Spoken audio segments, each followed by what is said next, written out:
Gloria a Dios, estamos estudiando la epístola del apóstol Pablo a los Efesios, capítulo 5, y estamos concretamente estudiando los versículos 4 y 5. Efesios capítulo 5, versículos del 4 al 5. Lo podemos leer desde el 3, pero fornicación y toda inmundicia o avaricia, que ni aún se nombre entre vosotros como conviene a santos, ni palabras deshonestas, ni necedades, ni truhanerías que no convienen, sino antes bien acciones de gracias. Porque sabéis esto, que ningún fornicario o inmundo o avaro, que es idólatra, tiene herencia en el reino de Cristo y de Dios. La semana pasada hablábamos de las malas conversaciones, las bromas de doble sentido, ¿verdad? Del modo en que Dios quiere que hablemos, y terminamos diciendo que el apóstol menciona aquí, en este versículo 4, algunas cosas que no deben estar en nuestras vidas, que no deben formar parte de la vida de los cristianos porque forma parte de la inmoralidad que antes vivíamos cuando estábamos sin Cristo, alejados de Dios, ¿verdad? Algunos de esos pecados ni siquiera debieran nombrarse, dice Pablo. La inmoralidad, lo que refleja, bueno, es un concepto rebajado de uno mismo, ¿no? Es vicios que promueven y fomentan la contaminación, la discordia, incluso las divisiones dentro de la iglesia. Porque cuando hay un cristiano carnal que todavía arrastra feas costumbres del mundo, contamina a otros. Y cuando unos no quieren contaminarse, pues se separa y eso crea divisiones y puede traer conflictos dentro de la iglesia, que siga habiendo gente que todavía arrastre patrones de conductas inmorales que formaban parte de la vieja vida, ¿no? El apóstol Pablo en Romanos 12:9 dice que el amor sea sin fingimiento y dice: aborreced lo malo, haced lo bueno. Aborreced lo malo.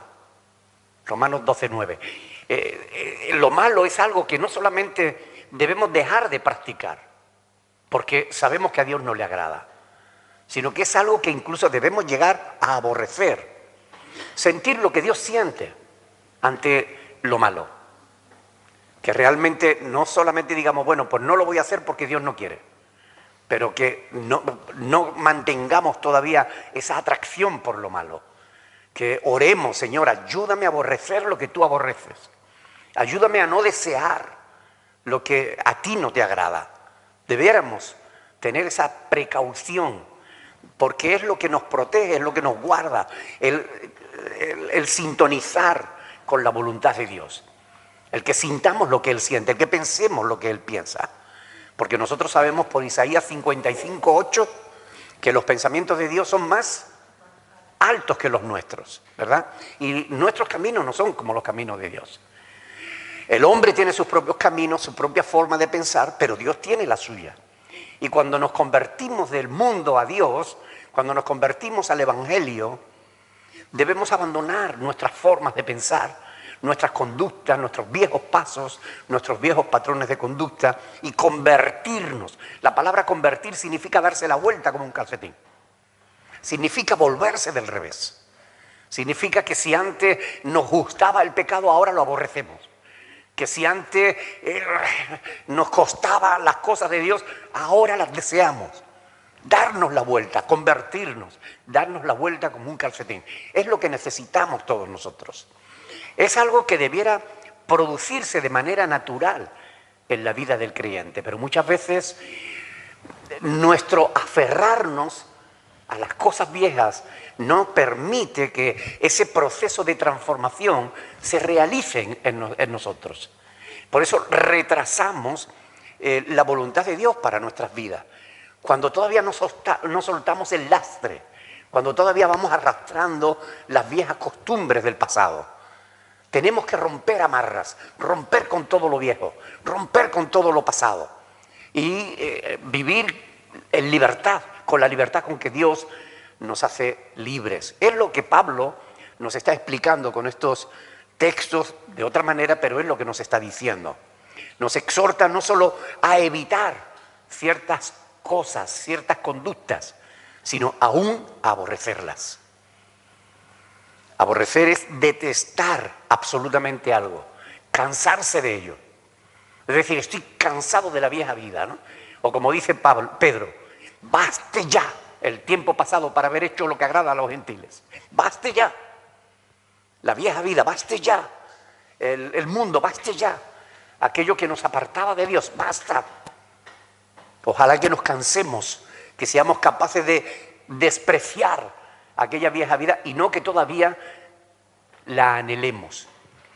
A veces me llama la atención cuando un cristiano da testimonio de lo que Dios ha hecho en su vida y habla de su vieja vida como casi con pasión, porque yo era así, porque yo hacía esto, porque yo hacía lo otro, yo era como era yo, pero Cristo me ha cambiado. Pero está dándole más gloria a lo pasado, al mundo, a la carne, al pecado, que a la obra de Dios en su vida. No, miren, cortemos con aquello, aborrezcamos lo malo, todo lo que éramos, dejémoslos a un lado, seamos ahora la nueva criatura que Dios quiere que seamos. Vivamos de tal modo que agrademos a Dios, que podamos realmente glorificarle. El remedio, pues, es cambiar nuestra manera de pensar por una manera diferente. Pablo está hablando de usar mejor nuestra lengua, porque hay cosas que no deben estar en nosotros. Palabras deshonestas, necedades, truhanerías. Esas cosas no deben estar en la vida del creyente. Se ve feo un creyente hablando mal. ¿Sí o no? Se ve feo. En la videoconferencia que tengo con los chicos de Neza, en México, uno me preguntaba si alguien que predica la palabra de Dios puede hablar mal, con palabrotas, o sea, hablar así, de ese modo. Yo le dije que no es correcto. Pero ¿saben por qué lo preguntaba? Porque hay uno que pretende predicar el evangelio allí y lo hace, pero con palabras groseras.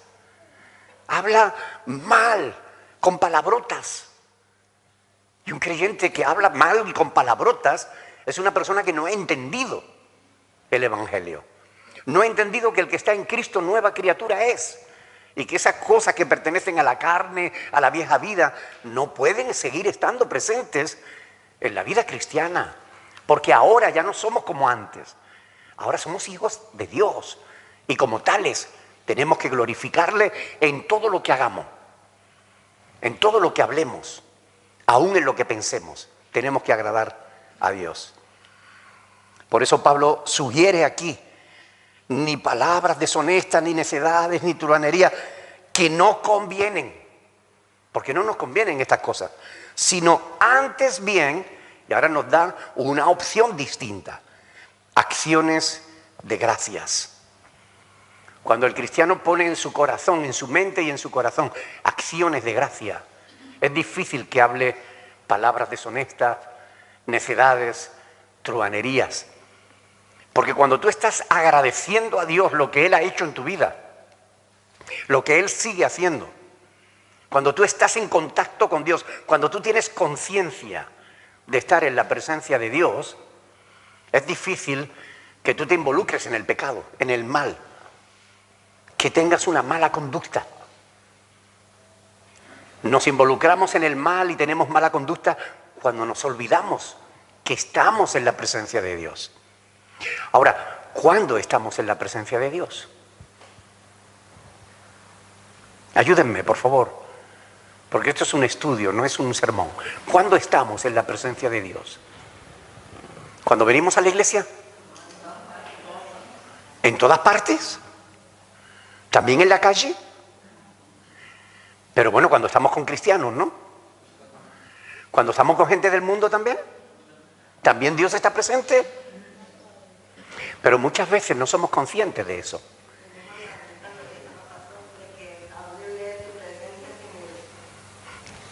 ¿A dónde huiremos de la presencia de Dios? No podemos huir, Salmo 139. Pero a veces no somos conscientes de que estando en la calle, en el trabajo, donde los compañeros hablan mal y tal, a veces nos dejamos arrastrar y hablamos igual que ellos. Porque no somos conscientes de que Dios está allí y nos está viendo. Cuando estamos en la iglesia y somos conscientes de que estamos en la presencia de Dios, a ninguno se nos ocurre hablar mal. Porque estamos delante de Dios. Pero es que Dios también está en el trabajo. Dios también está en la casa. Dios también está en la calle. Estamos siempre en la presencia de Dios, pero a veces no somos conscientes de ello.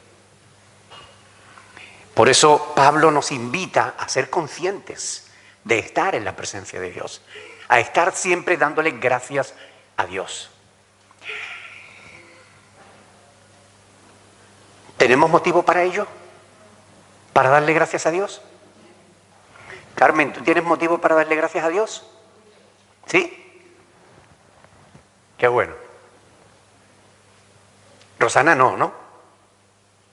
¿También? ¿Y Estelita también?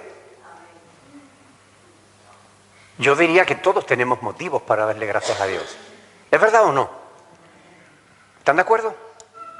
¿Y entonces por qué algunos no vienen a las 10 de la mañana, a las 10:30 el domingo a darle gracias a Dios?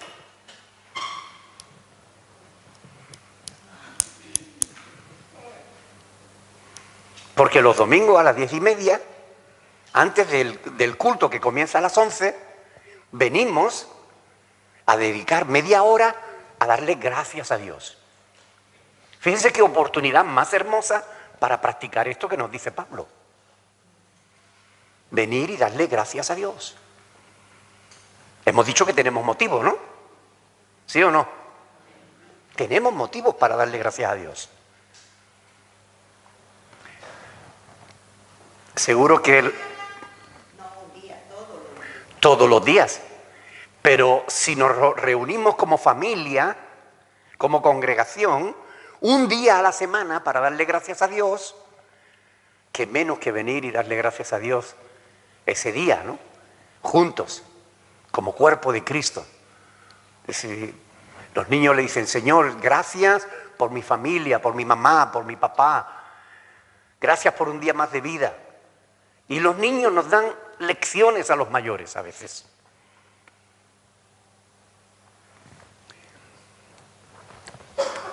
Acciones de gracias. Es importante, por eso hacemos énfasis en eso. En la oración, media hora antes del culto, los martes. ¿Por qué hacemos énfasis en darle gracias a Dios? Porque Dios merece que seamos agradecidos. ¿O no? Que levante la mano quien haya sido bendecido por Dios. Bueno, entonces tenemos motivos para darle gracias. Este es el lenguaje que a Dios le agrada, las acciones de gracias. Señor, gracias por lo que has hecho en mi vida. Gracias porque tú provees para nuestras necesidades en el hogar, por el trabajo, por la salud. Señor, gracias por la familia. Gracias. Podríamos estar eternamente dándole gracias a Dios, porque son muchas cosas. Y si algo no tenemos es porque no hemos sabido conservarlo.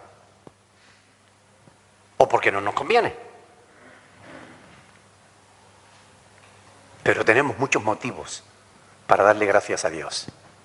De hecho, fíjese un poquito más adelante en Filipenses capítulo 4, versículo 6, fíjense lo que dice el apóstol Pablo. Filipenses 4, 6. Por si alguno dice, bueno, pues yo lo que tengo son necesidades. Bueno, escuchen bien. Fíjense lo que dice Pablo en Filipenses 4, 6. Dice, por nada estéis afanosos, sino sean conocidas vuestras peticiones delante de Dios en toda oración y ruego. ¿Con qué? Hasta las peticiones las tenemos que hacer con acción de gracias. ¿Y por qué nos dice esto Pablo?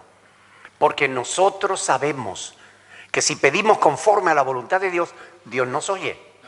Y si sabemos que nos oyes, sabemos que tenemos las peticiones que le hemos dado, que le hemos hecho. Por eso tenemos que orar, dice, y gracias Señor, porque tú eres fiel, porque tú cumples con tu promesa, tú cumples con tu palabra. Tú has dicho pedid y yo te pido, Señor, y tú provees. Pedid con acciones de gracias. Aún nuestras peticiones deben ser hechas con acciones de gracias. Y no solo nuestras peticiones. Fíjense, Colosenses capítulo 3, versículo 17. Colosenses 3, 17. Escuchen bien. Y todo lo que hacéis, sea de palabra o de hecho, hacerlo todo en el nombre del Señor Jesús. ¿Qué más dice?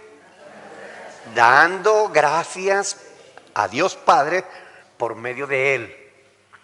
Todo lo que hacéis, sea de palabra o de hecho, hacerlo en el nombre del Señor Jesús, dando siempre gracias a Dios Padre por medio de Él.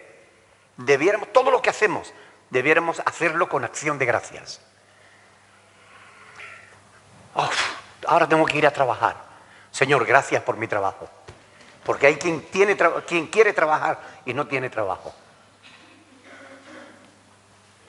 Ahora tengo que trabajar. Señor, gracias por la salud, porque tú me das fuerzas. Por todo tenemos que dar gracias a Dios. Todo lo que hacemos es la acción de gracias, es el lenguaje que Pablo quiere oír en los hijos de Dios. No palabras deshonestas, ni necedades, ni truhanerías, no bromas con segundas intenciones, no nada de eso. Acciones de gracias. Todo lo que hagamos, todo lo que hablemos, todo lo que digamos, con acciones de gracias. Díganme sinceramente, ¿son agradecidos?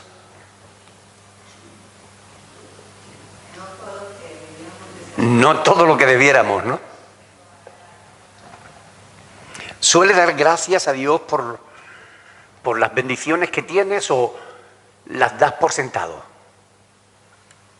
Porque a veces nos acostumbramos tanto a las bendiciones que las damos ya por hecho. Tenemos una pareja y como que no le damos gracias a Dios porque está ahí, ya la tenemos. Yo le doy gracias a Dios por Montaña porque sigue estando ahí.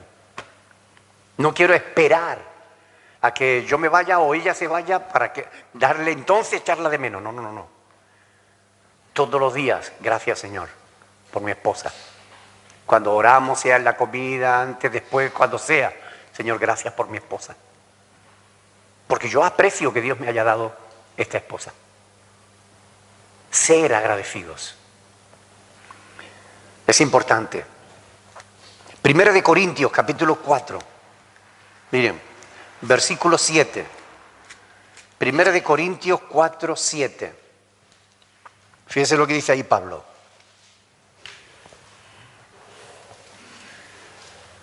Porque ¿quién te distingue? Y escuche bien esta pregunta. ¿O qué tienes que no hayas recibido? Y si lo recibiste, ¿por qué te glorías como si no lo hubiera recibido? ¿Verdad? Tenemos que ser agradecidos. Porque todo lo que tenemos, lo hemos recibido. La casa, el trabajo, el coche, la familia, todo ha sido bendición de parte de Dios. Todo lo que tenemos lo hemos recibido. Todo. Y debiéramos estar agradecidos. Todo cuanto somos y tenemos, se lo debemos a Dios. Por eso Pablo nos exhorta a la acción de gracias. Por eso de verdad, debiéramos desear estar aquí el domingo a las 10:30 para darle gracias a Dios. No, el culto es a las 11. Bueno, a las 11 menos cuarto estoy saliendo para llegar a las 11 en punto. No. ¿Y cuándo le das gracias al Señor? Llega a tiempo. Nadie debiera menospreciar la acción de gracias, porque podemos perder aquello que no agradecemos. Y entonces sí que lo echaríamos de menos. Seamos buenos hijos de Dios, involucrémonos no en malas conversaciones que no edifican, sino en prácticas que a Dios le agradan, como la acción de gracias. Ocupémonos de esas cosas, porque el hombre bueno, del buen tesoro de su corazón saca lo bueno, y el hombre malo del mal tesoro de su corazón saca lo malo. Porque ¿qué dice la palabra? Que de la abundancia del corazón habla la boca. ¿Qué sale de ti? ¿Salen más palabras vanas, palabras deshonestas o acciones de gracias? ¿Bromas con doble sentido o alabanzas a Dios? ¿Qué brota de tu corazón? ¿Qué es lo que más sale de ti? ¿Qué es lo que más abunda? ¿Hablas bien normalmente o hablas mal?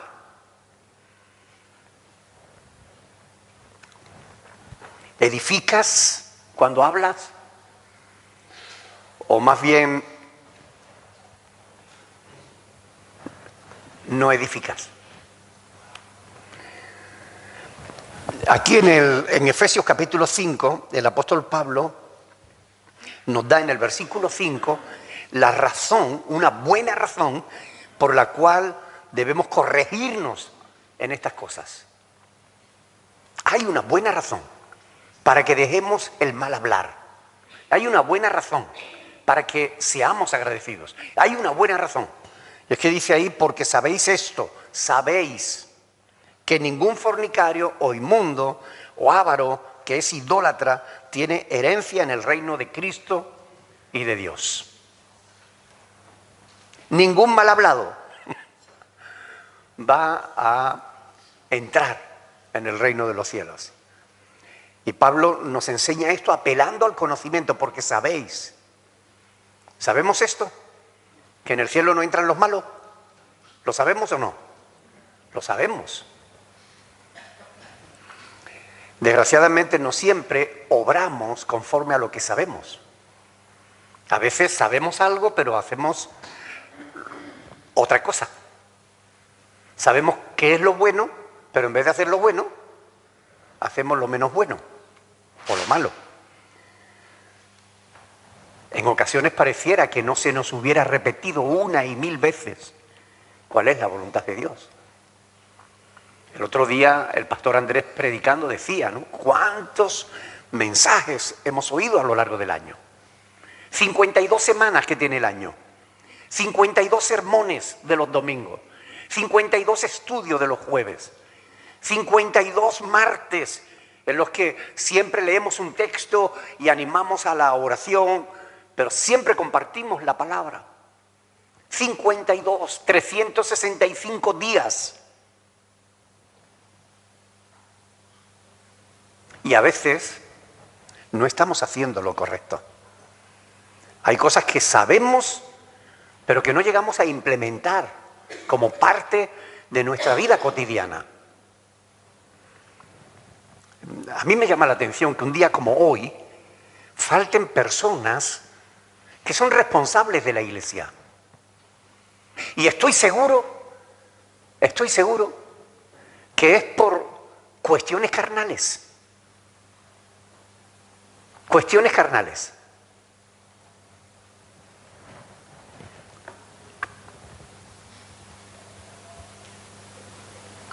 A veces no nos conducimos por lo que sabemos, sino por los deseos de nuestra carne. Y eso no es correcto. Porque el que se deja arrastrar por los deseos de su propia carne acaba siendo arrastrado por el mundo. Y tenemos que ser cuidadosos con esto. La desobediencia no tiene excusa. Sabemos cuál es la voluntad de Dios para nuestra vida. ¿Es verdad o no? Lo sabemos, pero no siempre la hacemos. Yo doy gracias a Dios por todo lo que estáis aquí, porque estáis demostrando que Dios es importante para vosotros, que el estudio de las Escrituras es importante para vosotros. Yo doy gracias a Dios por vuestra fidelidad. Y me entristece ver a tantos cuantos faltan.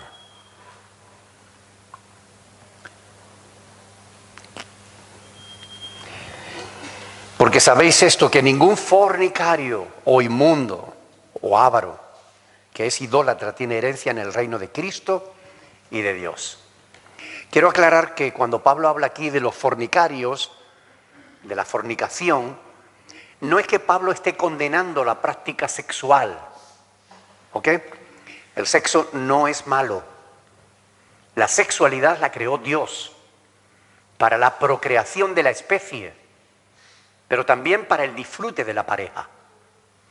Por tanto, cuando hablamos de fornicación, estamos hablando de la práctica de la sexualidad fuera de la voluntad de Dios.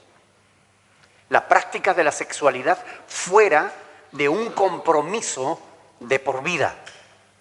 A eso es el pecado de fornicación, consiste en practicar sexo fuera de la voluntad de Dios, fuera de la práctica de un compromiso auténtico de por vida. De hecho, la sexualidad convierte a dos personas diferentes en un solo ser. Porque está escrito que por tanto dejará el hombre a su padre y a su madre, se unirá a su mujer y serán los dos una sola carne. Por tanto,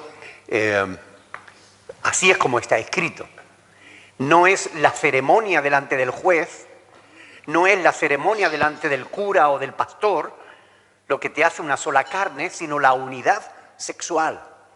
Cuando el hombre y la mujer se unen sexualmente, ahí se están comprometiendo delante de Dios en matrimonio, para toda la vida.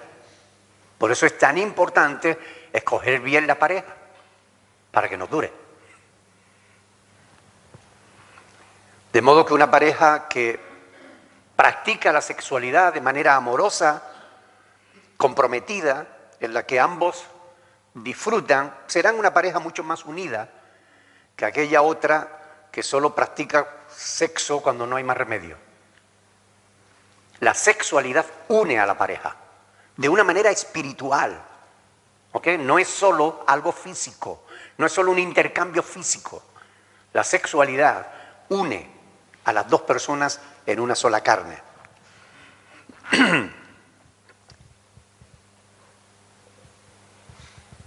Lo que prohíbe aquí el apóstol Pablo no es la sexualidad, es la sexualidad desordenada, es la sexualidad sin compromiso, es la sexualidad fuera del matrimonio. El matrimonio es ese acuerdo que toman dos personas para vivir juntos.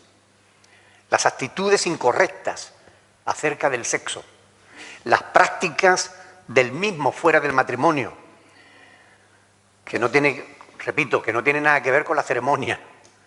El otro día un predicador argentino llamado Nicolás, como yo, pero Barroso, decía que quienes están en unión libre, es decir, aquellos que no han celebrado una ceremonia ni delante del juez ni delante de la iglesia, quienes están en unión libre están en pecado mortal y no podrán ir al cielo. Bueno, déjenme decirlo, yo quiero aclararlo de una manera sencilla, clara y directa. Eso es mentira.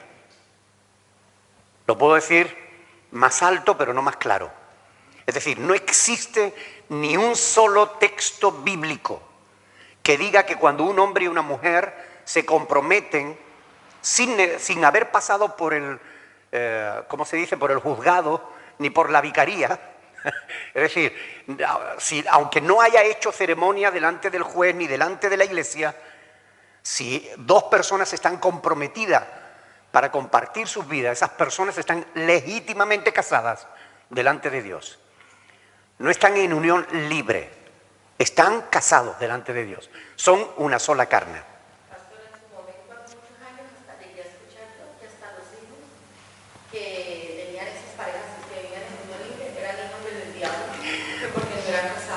Claro, pero esas afirmaciones, siempre que alguien haga una afirmación de que eso es pecado, o de que eso te condena, o de que no vas a ir al cielo, o que eres hijo del diablo, o que eres un inmundo y tus hijos son inmundos porque no están casados, etcétera. Eso siempre hay que pedirle que nos muestren cuál es el fundamento bíblico de esas afirmaciones. Y no los hay. Es muy importante que nosotros entendamos que una cosa son los mandamientos de Dios y otra cosa son las costumbres humanas. No saber diferenciar lo uno de lo otro lleva a muchas personas a errores. Es algo importante a tenerlo en cuenta. El compromiso matrimonial puede formalizarse delante de un juez, o puede formalizarse delante de una congregación, o puede formalizarse delante de la familia, o puede formalizarse entre esas dos personas si son adultas y no necesitan comprometerse delante de nadie más. Si dos personas adultas deciden voluntariamente unirse en matrimonio, ya están, en el momento que se acuesten juntos, ya son marido y mujer. Así es lo que dice la palabra de Dios. Por tanto, dejará el hombre a su padre y a su madre, celebrará una boda delante de la iglesia. Ah, no, eso no está. O irá al juzgado. No, tampoco está eso. Por tanto, dejará el hombre a su padre y a su madre, se unirá a su mujer y serán los dos una sola carne. Cuando Isaac recibe a Rebeca, la novia por la cual el papá había enviado al criado, y llega Rebeca montada en su camello, y baja del camello, Isaac le dice, eres tú, métete en la tienda. Se acostó con ella y dice la Biblia, Génesis capítulo 24, vamos a ir, versículo 67, Génesis capítulo 24, versículo, dice 67, fíjense lo que dice ahí. Presten atención, por favor. Génesis capítulo 24, versículo 67. Y la trajo Isaac a la tienda de su madre Sara y celebró una ceremonia por todo lo alto con muchos invitados. ¿Dice eso? No. ¿Qué dice? Tomó a Rebeca por mujer y la amó, y se consoló Isaac después de la muerte de su madre. La tomó por mujer. ¿Cómo la tomó por mujer? ¿Llamó al juez? No. ¿Llamó al pastor? No. La metió en la tienda y se acostó con ella. ¿Ok? Entonces, esto es muy importante tenerlo en cuenta. Porque si no tenemos en cuenta ciertos patrones de ciertas normas a la hora de interpretar la palabra, nos podemos equivocar. Mire, tomen nota de un pasaje bíblico que deberían tener subrayados en sus Biblias. Primera de Juan, capítulo 3, versículo 4. Primera de Juan, capítulo 3, versículo 4. Todo cristiano debería conocer bien de memoria ese pasaje. ¿Ok? Primera de Juan, capítulo 3, versículo 4. Ahí dice, todo aquel que comete pecado infringe también la ley. Pues el pecado es infracción de la ley. Aquí Juan está hablando de la ley de Dios. No está hablando de la ley del Estado. Está hablando de pecado. Cuando alguien infringe la ley del Estado, se convierte en delincuente. No se convierte en pecador. Se convierte en delincuente.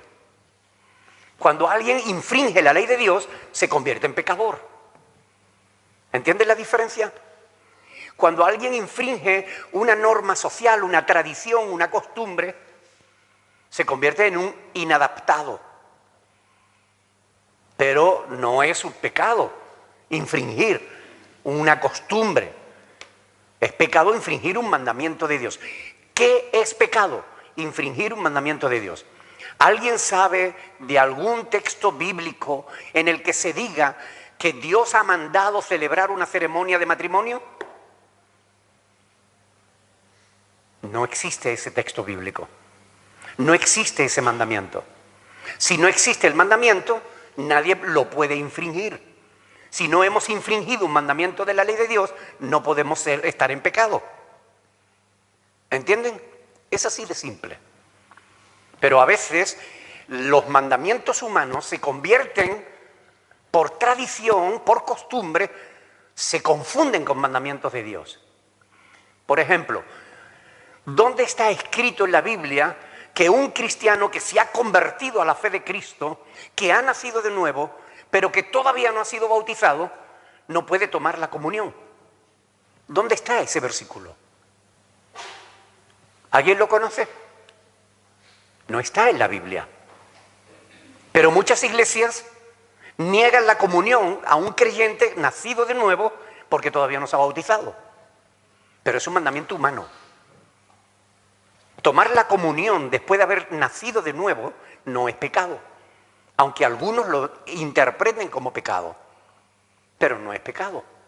Por eso es tan importante escudriñar las Escrituras, venir los jueves a estudiar la palabra de Dios, para que podamos ir aprendiendo cuál es la verdad de Dios. Aprender a diferenciar lo que es una ley de Dios, un mandamiento de Dios, una ley del Estado, una tradición popular, nos ayuda a no confundir el atún con el betún. ¿Ok? Es muy importante esto. Es interesante que Pablo no habla aquí solo de fornicación, sino de inmundicia, de avaricia, que es idolatría. ¿Ok? Son pecados que no te permiten entrar en el reino de los cielos. La fornicación, es decir, la sexualidad fuera de tu compromiso matrimonial, la inmundicia, la avaricia, la idolatría, son pecados que no permiten la entrada en el reino de los cielos. Por eso no deben estar en la vida del creyente. Debemos cambiar nuestros patrones de conducta. Quienes no presentan este estilo de vida, sino que aún siguen arrastrando las viejas costumbres, las viejas prácticas pecaminosas, los pecados inmorales, aquellos que son impuros, impíos, bueno, Pablo dice claramente que no tendrán herencia en el reino de Cristo y de Dios. Y hasta aquí el apóstol Pablo ha presentado una aplicación absolutamente práctica de la ética cristiana. Porque la ética cristiana, la vida cristiana, tiene que ser ética, tiene que ser moral. Y la moral y la ética cristiana tiene que coincidir con la Escritura, no con los mandamientos denominacionales, no con las tradiciones de los hombres. La vida cristiana tiene que basarse en la palabra de Dios. Y esto es muy importante. Nuestra ética, nuestra moral, los principios que deben guiar nuestra vida, deben estar fundamentados en las Sagradas Escrituras. ¿Ok? No en lo que es que a mí siempre me dijeron, no es que mi pastor me enseñó, no es que en este pueblo o en esta ciudad siempre se ha hecho las cosas así. Mire, la moral cristiana tiene que estar fundamentada en la palabra de Dios, no en las tradiciones de los hombres, no en los mandamientos humanos. La doctrina, la moral, la santidad es lo que demuestra realmente que perteneces a Cristo. O sea, si tú dices que eres cristiano, pero eres un inmoral, estás hablando mal, tu vida es un desastre, no vives conforme a la voluntad de Dios, te acuestas con quien no es tu pareja,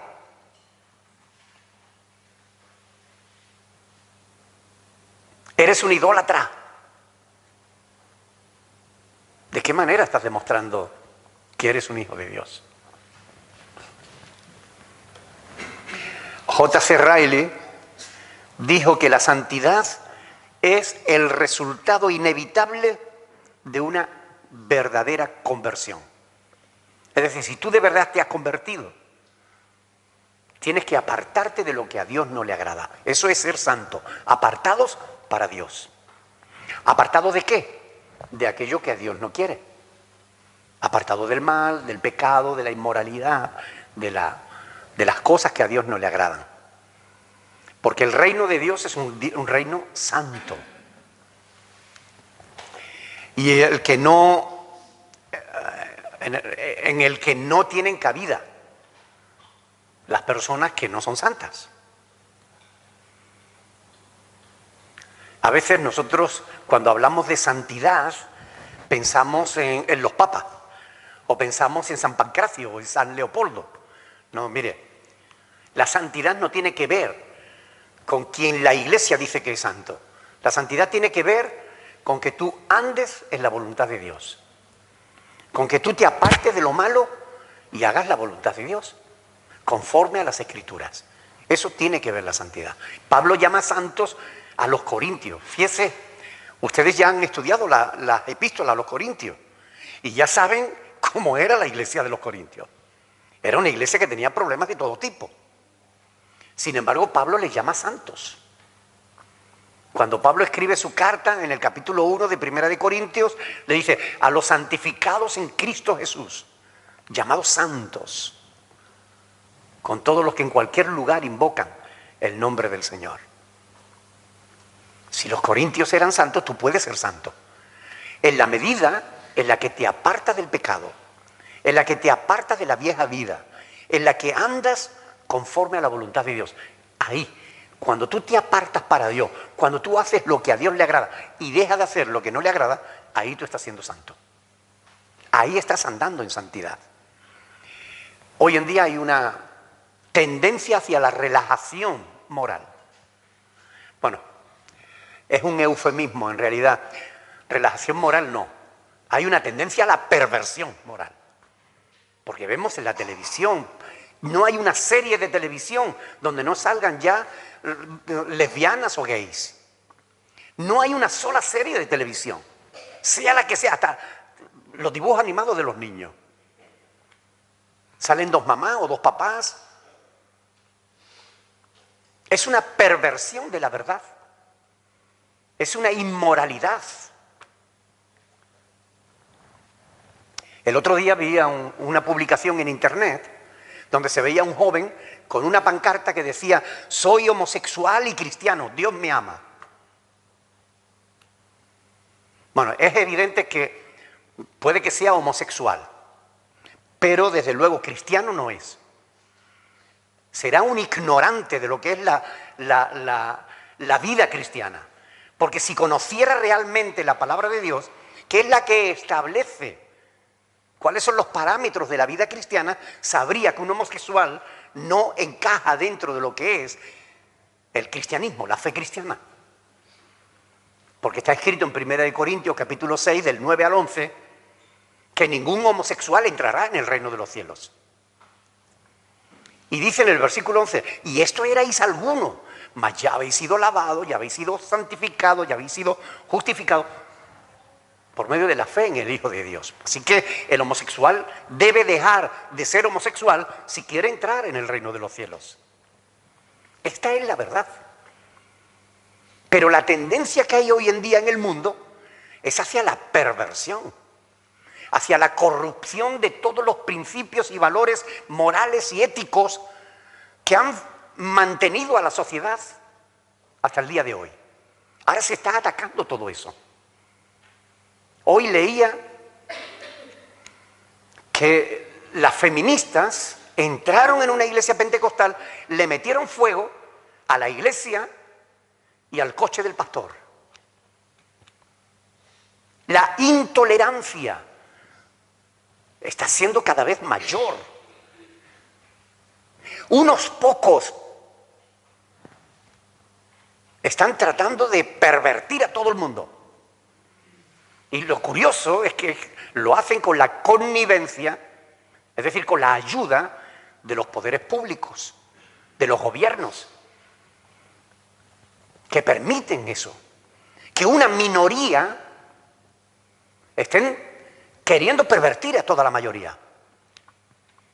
Mire, usted es homosexual, perfecto, usted haga con su vida lo que quiera, lo que le dé la gana.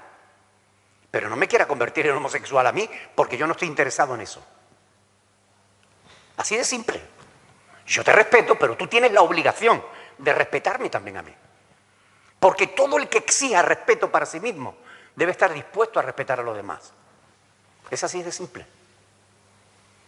Pero hoy en día vemos esa tendencia. Y esa tendencia se está colando incluso dentro de las iglesias. Acaba de dividirse la iglesia metodista. Porque una parte de la iglesia metodista está a favor del matrimonio gay. Y otra parte de la iglesia metodista no está de acuerdo con el matrimonio gay. Y eso ha provocado una escisión, una división dentro de la iglesia metodista. Porque las iglesias también, dentro de las iglesias, hay gente que no son verdaderos cristianos. Hay gentes que se dejan arrastrar por la corriente de este mundo. Lo que Pablo nos está diciendo en esta carta a los Efesios es que nosotros como cristianos no podemos hacer eso. Si tú te dejas arrastrar por la corriente de este mundo, no eres cristiano. Y si eres cristiano, no te puedes dejar arrastrar por la corriente de este mundo. Tienes que plantarle cara. Tienes que decir, basta, no, yo no voy a hacer lo que la mayoría hace. Y ya se me ha ido el tiempo y ustedes no me avisan. Bueno, lo dejamos ahí. No, ustedes saben que yo me apasiono y después lo que ocurre, ¿no? Hermanos, sabéis esto, que ningún fornicario o inmundo o avaro que es idólatra tiene herencia en el reino de Cristo y de Dios. Y no lo digo yo, lo dice el apóstol Pablo inspirado por el Espíritu Santo. Y la palabra de Dios no se equivoca, porque Dios no se equivoca, Dios no comete errores. De modo que cualquiera que vaya contra lo establecido en la palabra de Dios, ese sí que se equivoca. Pero nosotros somos llamados a seguir la verdad que está revelada en las Sagradas Escrituras. Dejemos las malas palabras, las malas conversaciones que corrompen las buenas costumbres. Seamos gente agradecida. Hablemos con acciones de gracia para Dios. Todo lo que hagamos, hagámoslo con acciones de gracias para Dios. Cambiemos nuestra forma de vivir. No podemos ya seguir viviendo de la misma manera que vivíamos antes de tener a Cristo. Ahora vivamos como auténticos hijos de Dios. Glorifiquemos a Dios en todo lo que hagamos, porque nosotros tenemos que ser luz en medio de las tinieblas. Amén. Vamos a ponernos de pie y le damos gracias a Dios.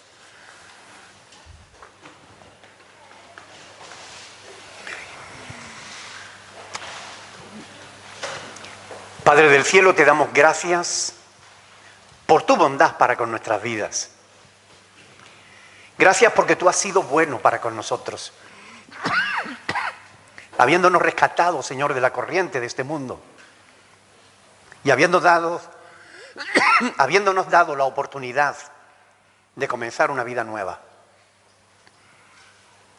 Te damos gracias por tu palabra, que podemos meditarla.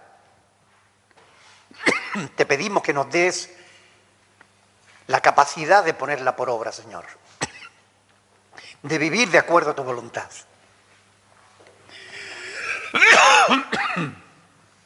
Padre, queremos también rogarte por nuestro hermano Héctor, por su familia, que van a partir para Londres. Está tú con ellos, guárdalos en su viaje, Señor. Gracias por el tiempo que hemos podido disfrutar de ellos en estos días que han estado aquí con nosotros. Queremos rogarte en el nombre de Jesús que tú guardes su entrada, su salida, que los lleves, Señor, en la palma de tus manos y que los bendigas. Y que este tiempo que han estado con nosotros les haya podido servir para acercarse un poquito más a ti, Señor. Te lo pedimos en el nombre de Jesús. Gracias. Amén.